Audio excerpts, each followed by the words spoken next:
할렐루야. 여러분 안녕하십니까? 최병환 장로입니다. 화창했던 하루였습니다. 좀 더웠죠?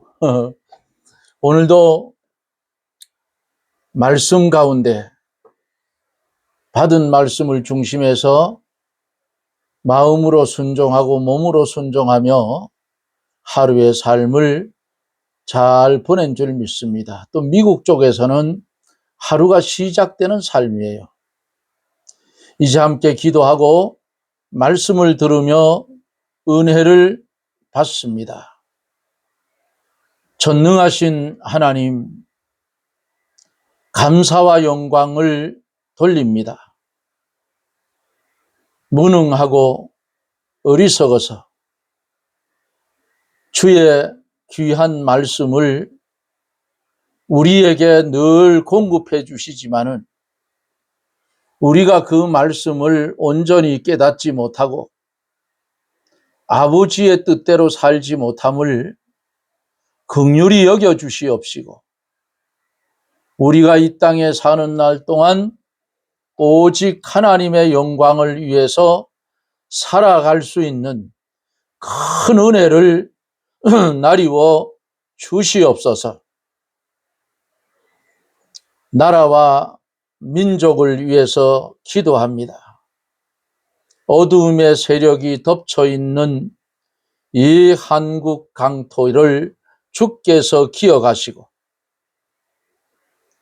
주님이 빛을 조명하여 주셔서 어두움은 물러가게 하여 주시고, 빛의 사람들이 세워지는 역사가 일어나게 하여 주옵소서. 구하옵나니 병든 심령들 고쳐주시고, 영과 육이 강건하여서 범사가 주 안에서 감사하며 사는 삶이 이어지게 하시고, 어려운 환경이 주어졌던지 육신의 질병이 주어졌던지 어떤 방편이 주어졌을지라도 하나님 원망하지 아니하고 하나님만 바라보고 우리가 갈 본향을 바라보고 걸어갈 수 있는 은혜를 주시옵소서. 주여 역사하여 주시옵소서.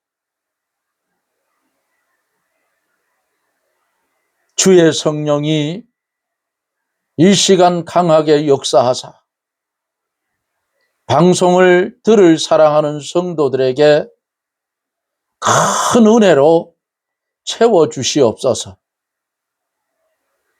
예수님 이름으로 기도드리옵나이다. 아멘. 하나님의 말씀 마태복음 22장 23절로 33절 23절로 33절 제가 대독해 드립니다. 부활이 없다 하는 사두개인들이 그날에 예수께 와서 물어가로되, 선생님이여, 모세가 일렀으되 사람이 만일 자식이 없이 죽으면 그 동생이 그 아내에게 장가들어 형을 위하여 후사를 세울지니라 하였나이다. 우리 중에 7형제가 있었는데 마지 장가를 들었다가 죽어 후사가 없으므로 그의 아내를 그 동생에게 끼쳐두고 그 둘째와 셋째로 7째까지 그렇게 하다가 최후에 그 여자도 죽었나이다.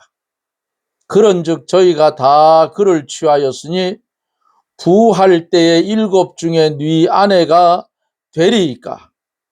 예수께서 대답하여 가라사대, 너희가 성경도 하나님의 능력도 알지 못하는 고로 오해하였도다. 부할 때에는 장가도 아니 가고 시집도 아니 가고 하늘에 있는 천사들과 같으니라. 죽은 자의 부활을 의논할진대 하나님이 너희에게 말씀하신 바, 나는 아브라함의 하나님이요 이삭의 하나님이요 야곱의 하나님이로라 하신 것을 읽어보지 못하였느냐. 하나님은 죽은 자의 하나님이 아니요 산 자의 하나님이시니라 하시니 무리가 듣고 그의 가르침심에 놀라더라. 아멘.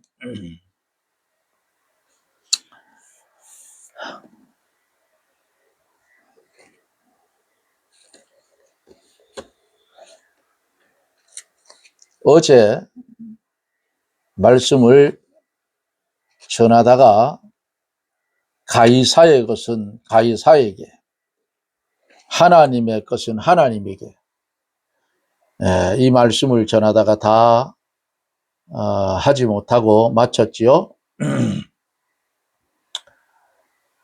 요 바리새인들 또 그 헤롯 땅에 있는 사람들 주님 찾아와서 어떻게 하면 올무를 걸어서 예수님을 그저 끌어내리려고 하는 이런 일들을 이들이 벌이고 있는 것을 어제 보았지요. 세금 문제에 대해서 그들이 어제 주님에 와서 어떻게 하든지 올무를 걸으려고 했어요. 그때 주님께서 가이사에게 것은 가이사에게, 하나님의 것은 하나님께 바쳐라. 그렇게 말씀하시니까 그들이 어떤 트집을 잡지 못하고 말씀을 듣고 기이 여겨서 주님을 떠났다 그랬어요. 가이사의 것은 가이사에게. 이거 무슨 말씀인고요? 어제 말씀드렸죠? 국가에 대한 의무와 책임을 다하라는 거예요.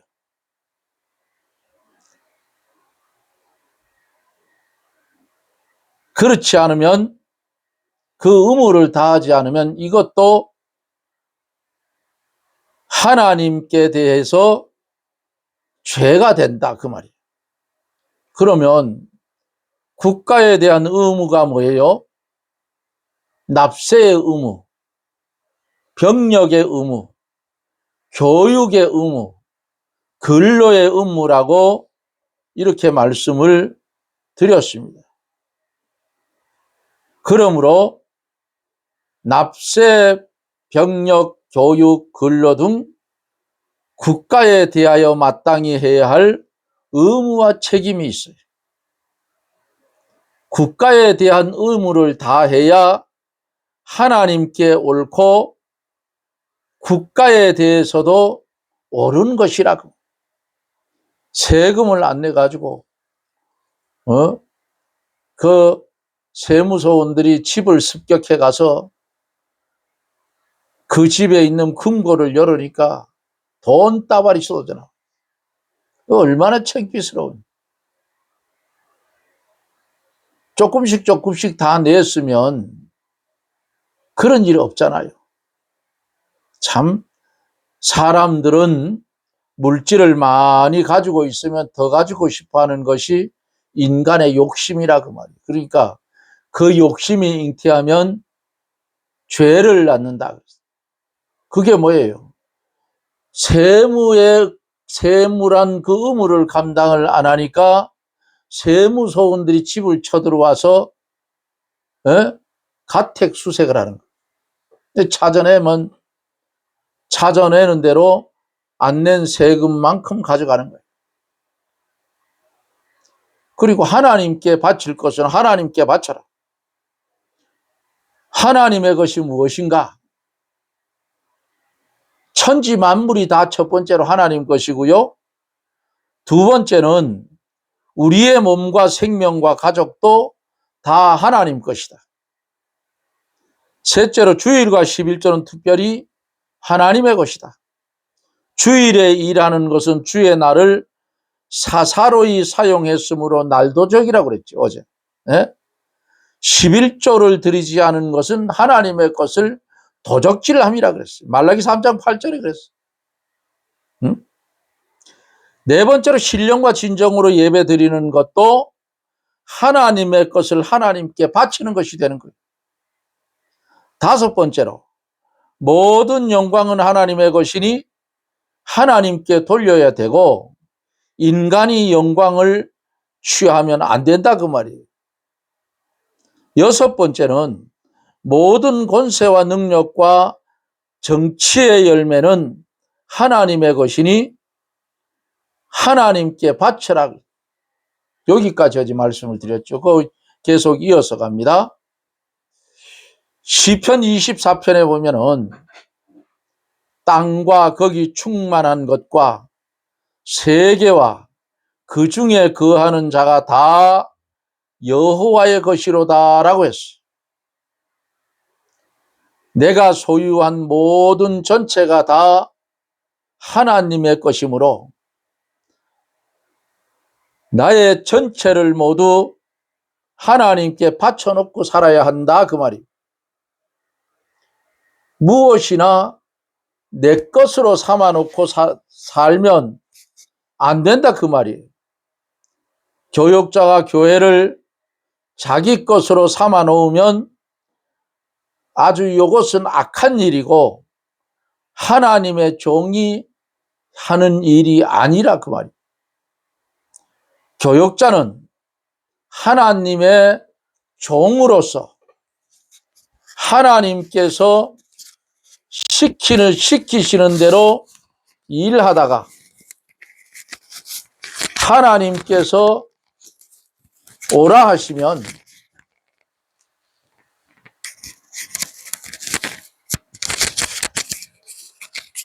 마이크가 빠졌어요. 하나님께서 오라 하시면 언제든지 가는 거예요. 물질과 가족과 명예와 모든 것을 하나님의 것으로 바쳐놓고 하나님을 위하여 하나님으로 더불어 살아야 됩니다. 그러기에 내 몸도 내 것이 아니고 하나님이 값으로 산 것이니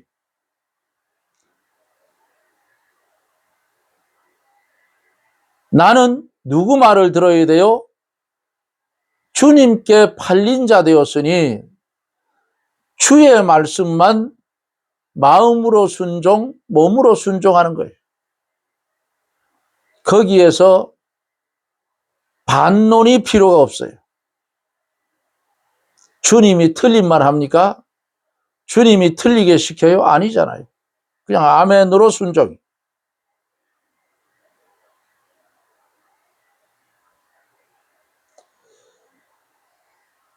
그러므로 몸과 마음을 다 바쳐서 하나님께 드려야 된다. 하나님만 위하는 생활을 해야 된다. 그렇게 하면 세상 사람들이 볼 때 예수에 미쳤다 그래요. 그 미쳤다 하는 말이 옳은 거예요. 11조는 하나님의 것이므로 하나님께 바쳐야 하고 하나님께 바치지 않으면 다른 곳에 구멍이 뚫어져서 나간다 그 말이에요. 응?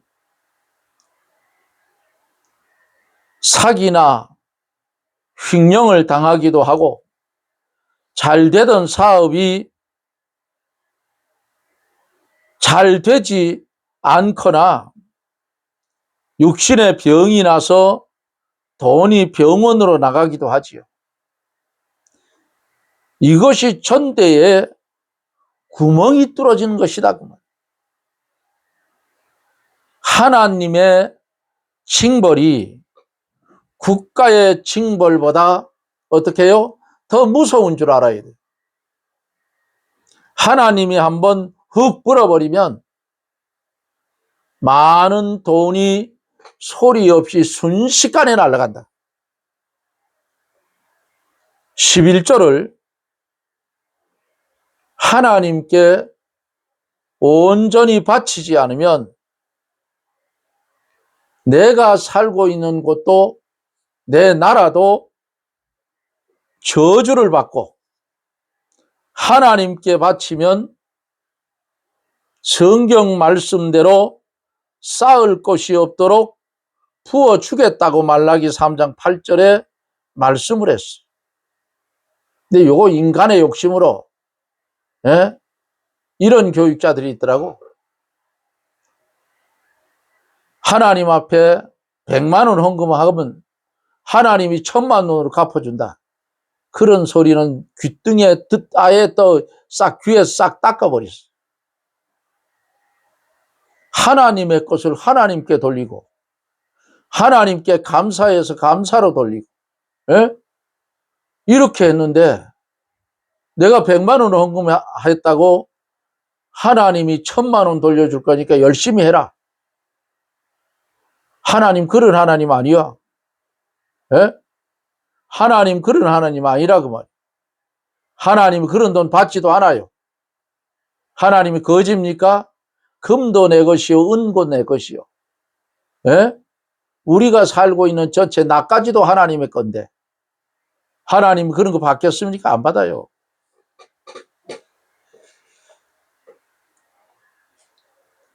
하나님의 징벌은 국가의 징벌보다 무섭다.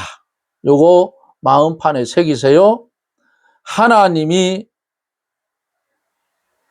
후 하고 불어버리면 다 날아가 버리는데 11조를 하나님께 마땅히 드릴 것으로 알고 감사함으로 11조도 해야 돼요. 억지로 하지 마세요. 억지로 하면 하나님 안 받으셔요. 그거. 에? 순종하고 즐겨내는 자를 것을 하나님이 받고 축복을 해주시지, 요걸 들여가지고 본전에서 몇십 배 뽑겠다? 그런 헌금 하나님 안 받는다 그 말이에요. 응? 그러니까 요즘 시대에는 그저 복 받는다 복 받는다. 그러면 그곳에 사람들이 몰려요. 아니 복 다 받았잖아요. 응? 죽었던 거 살려서, 죽었던 거 살려줘서 주님이 예비한 그 나라 유업으로 줬는데 뭘 더 바랄 게 있어? 그렇잖아요? 이렇게 주의 것은 주의 것으로 돌리고 나라의 것은 나라의 것으로 반드시 바로 돌려야 돼요. 그게 믿는 사람들의 모습이라고.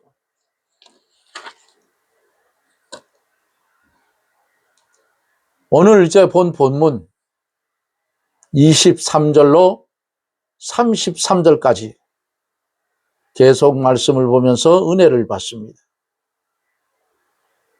23절로 24절에 보면은 부활이 없다 하는 사두개인들이 그날에 예수께 와서 물어 가로되 선생님이여, 모세가 일렀으되 사람이 만일 자식이 없이 죽으면 그 동생이 그 아내에게 장가들어 형을 위하여 후사를 세울지니라 하였나이다 그랬어. 사두개파는 바리새파와 서로 반대되는 교파예요.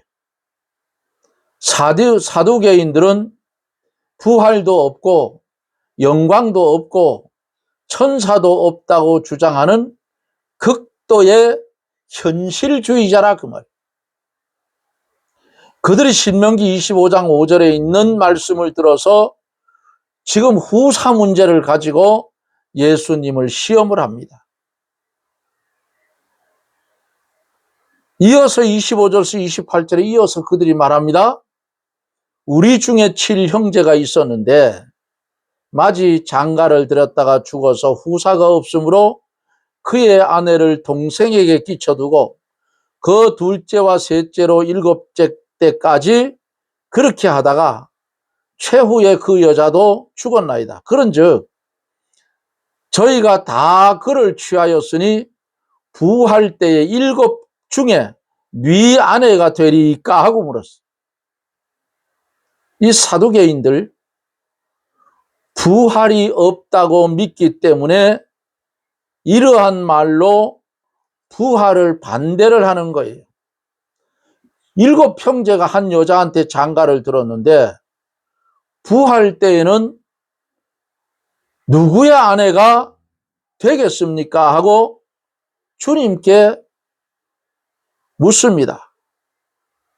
그러니까 주님이 29절에서 예수께서 대답하여 가라사대 너희가 성경도 하나님의 능력도 믿지 못하는 거로 오해했다 그랬어요. 성경과 하나님의 능력 이 두 가지가 중요한 거예요. 신앙 문제를 성경과 하나님의 능력을 떠나서 해결하려고 하면 전부가 잘못된다고. 성경과 하나님의 능력은 모든 것을 바로 해결해 주는 열쇠라 그 말입니다. 이기선 목사님은 무슨 문제에 대해서 질문을 받을 때에 성경에 무엇라고 했는가 하고 거기에 대한 성경 구절을 읽어주고 그대로 살으라고 했다고 합니다. 이스라엘 백성들이 출애굽 시에 시험 당할 때마다 뒤를 돌아보고 원망한 것은 성경과 하나님의 능력을 이거 믿지 않았기 때문이에요. 믿지 않았기 때문에.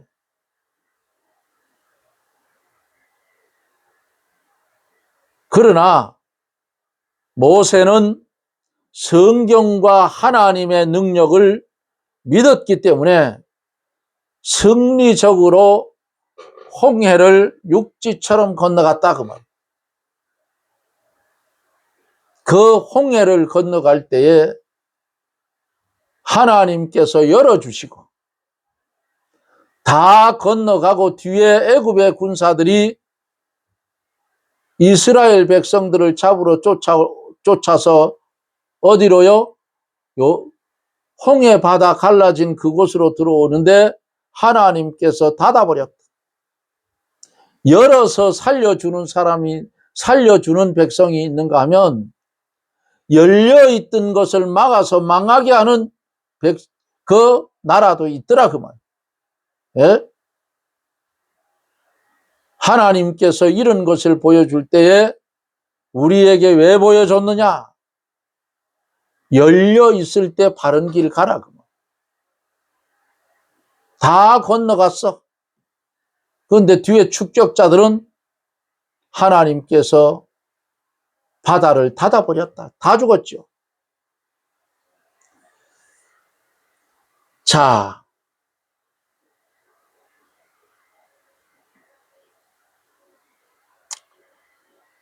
이렇게 사람의 생각으로는 이해가 되지 않을지라도 성경에 기록되어 있다면 그것은 그대로 믿어야 돼. 가감하지 말고 믿어야 돼. 예? 그런데 내 마음에 안 든다고 그거 안 믿고 쏙 빼버리면 성경 전체는 다 망가지는 거예요. 인간의 이성으로는 불가능한 일이더라도 성경에 된다고 했으면 반드시 되는 거예요. 되겠나 안 되겠나 하는 생각하는 것은 이건 하나님 시험하는 것이다.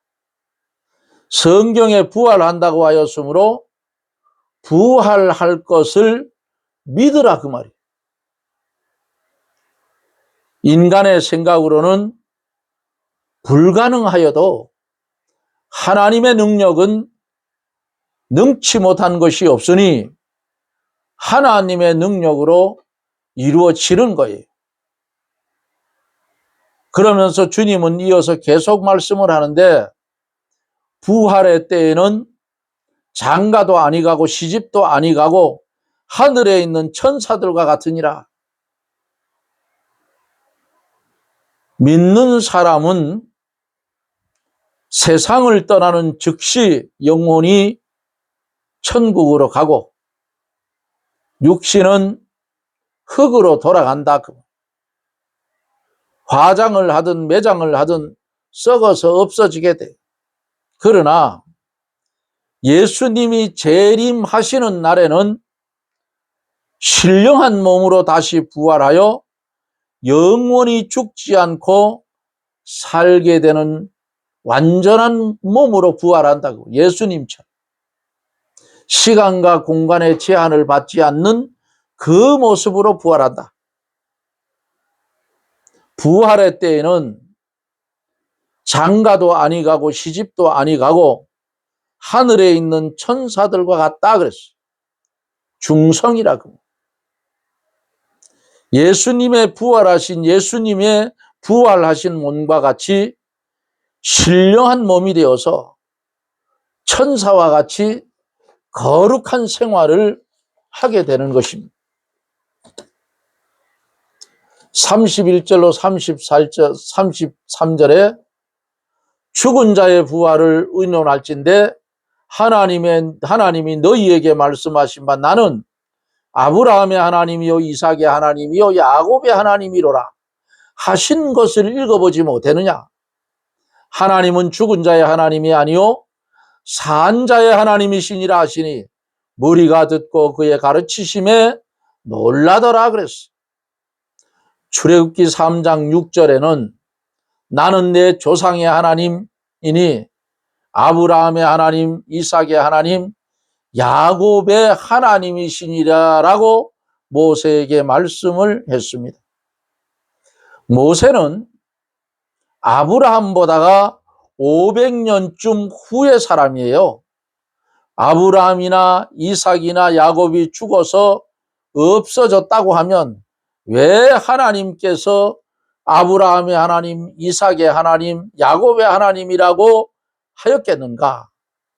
사람이 죽어서 영원히 없어진다고 하면 아브라함이 죽음과 동시에 하나님과의 관계가 다 끊어지고 종결되어 버렸을 거예요. 그러나 하나님께서 아브라함이 죽은 지 400~500년 후에도 모세에게 나는 아브라함의 하나님이라 이렇게 하신 것은 그때에도 아브라함의 영혼이 살아있어 하나님과의 관계를 맺고 있었기 때문에 이렇게 말씀하시는 거예요. 하나님은 산 자의 하나님이십니다. 죽은 자의 하나님이 아니라 그 말이에요. 과거에 아브라함과 하나님이 교제한 일이 있다는 뜻이 아니고 현재에 살아있는 아브라함과 교제하고 있다는 뜻이에요. 이거 중요한 말씀이에요. 아브라함의 영혼이 살아있다 그 말이에요. 그러니까 이 부활이 없다는 사두개인 이놈들이 뭐라고 했어요? 무리가 듣고 그의 가르침에 놀라더라 그랬어요. 지금 주님이 하시는 말씀을 그들은 처음 듣는 말이에요. 그때까지 알지 못했던 하나님의 비밀을 예수 그리스도께서 가르쳐 주셨어요. 하나님은 영으로서 금생과 내세에 영원히 섬겨야 할 것과 육체의 부활이 당연하다는 것을 가르쳐 주었습니다. 주님이 십자가에 달려 돌아가시고 부활의 사건이 없었더라면 성경에 뭐라 했어요? 우리의 믿는 것도 헛것이요 행하는 것도 헛것이라 했어요. 주님이 부활하신 것 같이 주님이 천사장과 함께 나팔을 불며 재림할 때에 죽었던 우리의 육신이 썩지 아니할 변화된 몸으로 일어날 것이고 천국에 있는 영혼과 다시 결합해서 완전한 사람이 되어서 시간과 공간의 제한을 받지 않는 그런 주님이 부활한 그 부활체와 똑같은 육체를, 영혼을 입어서 하나님의 혼인잔치, 주님의 혼인잔치에 참여하게 된다고. 첫째 부활에 참여한 자 복이 있다고 했으니 사랑하는 성도 여러분, 어둠의 일을 벗고 빛의 자녀가 되어서 주님이 이 땅에 재림하는 날 죽었던 영혼, 죽었던 육신, 죽은 영혼이 아니고 죽었던 육신 살아나고 살아있는 자들은 호련히 변화되어서 주님이 부활한 부활체와 같은 몸으로 변화되어 주님의 혼인잔치에 다 참여할 것입니다. 주시는 이 은혜를 충만히 받고 죽은 자의 삶이 아닌 산 자의 삶을 살아가는 저나 여러분들이 되어지기를 예수님 이름으로 축복합니다. 아멘. 하나님의 은혜를 감사를 드립니다. 부활이 없다고 주장하는 사두개인들, 주님을 신념하라고 이들이 했지만은 주님은 이런지하에 그들의 물음에 반격을 하고 바른 진리를 가르쳐 주실 때에 무리가 듣고 그의 가르침에 놀랐다 그랬습니다. 이 놀라운 하나님의 말씀, 놀라운 주님의 은혜, 우리가 마음 깊이 새기고 중심으로 주께 감사하며 이 땅에서 남은 생에 주님께 맡기고 주님의 뜻대로만 살아가는 복된 성도들이 되게 하여 주옵소서. 예수님 이름으로 기도드리옵나이다. 아멘. 여러분 고맙습니다. 한동안은 낮에는 좀 따뜻할 거예요. 이제 아주 더운 곳은 갔잖아요. 요즘은 쉬는 시간이면 우리 엄 선생님이 보내준 아주 사과 박스로 하나 보내준 책을 요즘 열심히 읽고 있는데 제게 아주 많은 유익이 됩니다. 그거 다 읽으면 그 책 속에 들어있는 하나님의 말씀의 은혜가 이 최 장로에게 임하여지면 이 방송하는 데서도 저도 모르게 그 읽어보고 은혜 받은 말씀이 저절로 나올 거예요. 그러면 저도 은혜 받고 여러분들도 은혜 받아요. 가을은 무슨 계절이라고요? 인터넷의 계절이 아니고 독서의 계절이라 했어요. 옛날에 책을 많이 읽었어요. 책을 많이 읽는 나라의 국민은 망하지 않는다. 응? 예수 잘 믿는 나라의 국민이 있으면 그 나라 안 망해요. 하나님이 자꾸만 새로운 지혜를 주고 복을 주어서 잘 살게 한다 그 말이에요. 기독교가 뿌리 박힌 나라치고 못 사는 나라 봤어요? 다 잘 살아요. 그 중에서 특히 축복받은 나라는 대한민국인데 지금 마귀가 역사를 해서 나라가 좀 어두워졌는데 이것도 어느 날 하나님이 환하게 하나님의 은혜의 빛을 비춰버리면 어두움이 싹 물러가고 새롭게 성장해가는 나라가 될 거예요. 여러분 고맙습니다. 저는 또 내일 이 방송 속에서 여러분들과 만납니다. 여러분 평안하십시오. 샬롬.